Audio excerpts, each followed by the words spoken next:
What I want to start with is the global picture here tonight, because for socialists, I'm a socialist and I'm a revolutionary and belong to a revolutionary socialist organisation, although I would stress that I'm elected for People Before Profit Alliance in Ballyfermot. However, but I think for socialists, what we're witnessing across the globe today, it really sort of gives us an opportunity to put those ideas on the map. And secondly, what we're witnessing, on the other hand, against the crisis of capitalism, the emergence of revolution as a feature of how people are beginning to fight back against all sorts of oppression, for democratic rights, against austerity, in the fight for just basic rights like food. From Tunisia to Tahrir Square to Wall Street and back to Moscow and everywhere in between, we have witnessed a really, really interesting year with really exciting potential for people power throughout the globe. But I do want to emphasise that sometimes living in Ireland, you get the impression both from the media and from the establishment that everything is going to be all right. We're going to export our way out of this. Don't worry, we're going to be all right. They play down exactly the depth and the problems that are facing us economically. But we are part of a global economy, and you can't isolate what's happening in Ireland away from what's happening at the heart of the beast in the US, the implications of that in China, what's happening across the rest of Europe. And so I want to really argue that we're facing a massive crisis of capitalism, its worst crisis anywhere before in its history, and probably as bad as, if not worse than, the Depression of the 1930s. We were constantly told by the experts of the IMF and the ECB that we're not going to see a double-dip recession, that we'll be able to borrow and pay back and make austere measures out of this. And that's precisely what we are witnessing across the world, is a double-dip recession. And if this does continue on the trend, and there's no sign of it abating, or no sign of them being able to lift themselves out of their troubles, we are possibly facing a depression. And that means the austerity that we've just witnessed, that Eddie just outlined when he spoke about the budget, is only the beginning, and it's going to continue and get worse for many, many years to come. And in that situation, Fine Gael and Labour are telling us that we can export our way out of this. And just to repeat some of the figures that Eddie used, we pay off over 3 billion per year. At the moment, it'll probably rise to 6 billion on interest alone on the sovereign debt that we have. That's more than our economy is worth. And yet, or not more than our economy is worth, but more than our budget. And yet they're telling us now, under this new pact that Europe has agreed on our behalf, that we've got to balance our budgets. We've just got to do it. Now, it does not make sense. How the hell do you do it? Unless, of course, you can export your way out of it. But where's going to buy our goods? What economy, what country, what people are going to be in a position to buy sufficient enough of our exports, German exports and everybody else's exports, to make sure that we can all export our way out of this economic crisis? It just ain't going to happen. And therefore, for us, I think, in the United Left Alliance, for all of those of us out there who want to see an end to austerity, a more fairer society and an alternative emerge, I think we have to start by looking at the global picture and get our sort of heads out of just what goes on in this country into the implications of what's happening to the system that runs us globally. Because what has happened to the system over the whole period of neoliberalism, and don't remember, just that philosophy is about getting states to ensure that all of the avenues that can be opened up for those who are rich and wealthy, to make sure that they get richer and wealthy. In other words, to privatise and sell off all public assets, to liberalise markets and economies, so that the very rich and powerful become the sole lenders of money. And that's what we're seeing. When you look at Goldman Sachs and all of the big bondholders who are owed all this money, they're the sole lenders of money, not sovereign states anymore. They're the people who the money is owed to, and they're the people who are squeezing and putting on the pressure every time they downgrade an economy or a country's rating. They're putting the pressure on, first of all, Greece, then Ireland, then Spain, then Portugal, even now at this point at the core of the EU, France, Italy and Germany.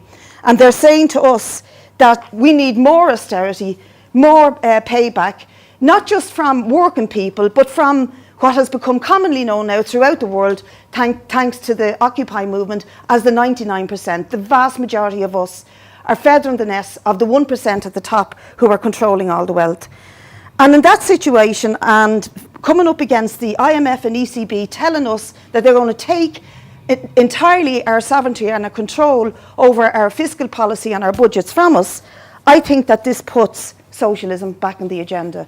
That this puts, what's the alternative to that? I mean, I met a young Polish guy yesterday who grew up, well, he wasn't that young, but he grew up the first part of his life under what he knew was the term socialism. We had a big debate about this, but yet he described himself as an anti-capitalist who doesn't see any alternative other than capitalism. And he says to me, capitalism is modern slavery, and that's all it is.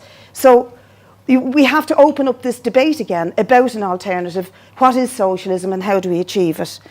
And therefore I want to argue that this puts an enormous responsibility on the left in this country, an enormous responsibility to ensure that we begin to grapple with those arguments and put the alternative, as I think the ULA very successfully did in their budget submission this week, that you put the alternative around concrete issues, like, for example, cancel the debt, create an economic stimulus package that will create thousands and thousands of jobs. But we know when we put those demands that in order to get that, it requires a huge fight against the system. Capitalism as a system will not give that over. To get those demands, when you put them, you understand that you've got to mobilise and fight and organise against the system.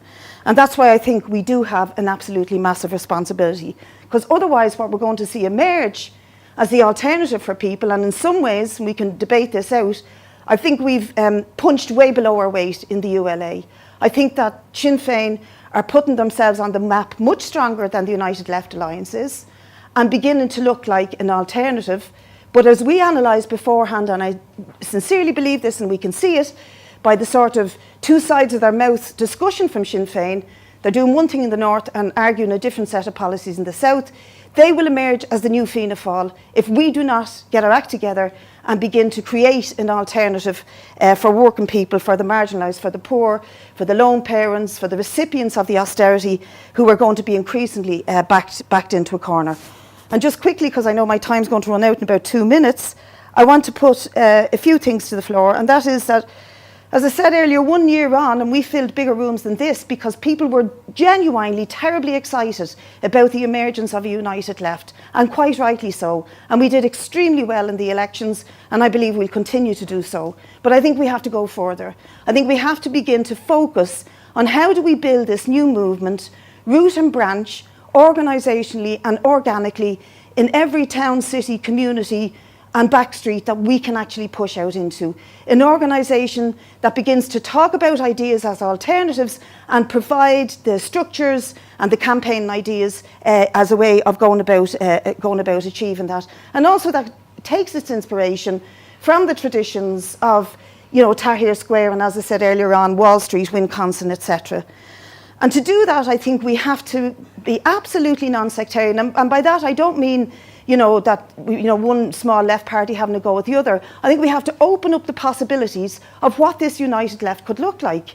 And I'm not arguing for the inclusion of Tommy Brune here, but I want to use him as an example to say, if somebody like Tommy Brune and maybe many more Labour people break from a reformist structure like the Labour Party to the left, which is what Tommy Brune has done, then we should be working with them. We should be talking to them, we should be working with them, and we should be working with their base and the people around them.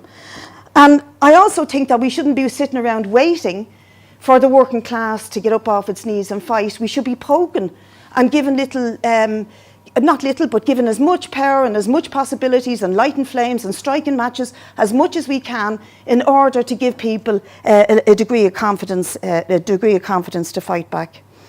I think we need to relate to every struggle that happens, every little struggle, whether it's over what you call them, the septic tanks that are emerging as an issue right across rural Ireland, or like I was emailing a mate of mine in Charleville tonight, the people in Charleville are marching every month against the bailout, and they have meetings every month against the bailout. They've invited people before profit speakers down, they've invited ULA TDs down to their meetings, but they've also invited Declan Ganley. And I think it's this week they're having Geraghty of whatever his name is, Constantine, from Trinity, right-wing opponents of the system, of the current government, speaking, because people's ideas are all over the place and they're looking for that alternative. And I think we need to be open to people coming at it from a genuine position of wanting to fight and to change the things around them. And I also think that the United Left Alliance has to be very democratic and bottom-up, that we don't eulogise TDs or councillors or MEPs or anybody else, that what's really important is the people who create this movement and create this organisation. And that when we go into our conference in January, we should be looking at the structures to become much more democratic and accountable to the people who are in this organisation, who want to be in this organisation, who want to grow it. And we want to say we're a different sort of left party. We're not the same old, same old. We're different. We listen to the people on the ground. We're about activity. We're about engagement. And I'm sure that we can absolutely achieve that. And finally, I think we should hold very clearly in our heads the visions of socialism and be able to articulate what we mean by that in a very concrete way to the people that we live with in this country. But not just socialism in the 26 counties, a workers' republic for the whole of Ireland. And I think we have to start asking ourselves, when we start getting organised, we organise throughout the whole country and don't just leave Sinn Féin as being the only radical party that can present itself as being organised north and south. There's a few ideas.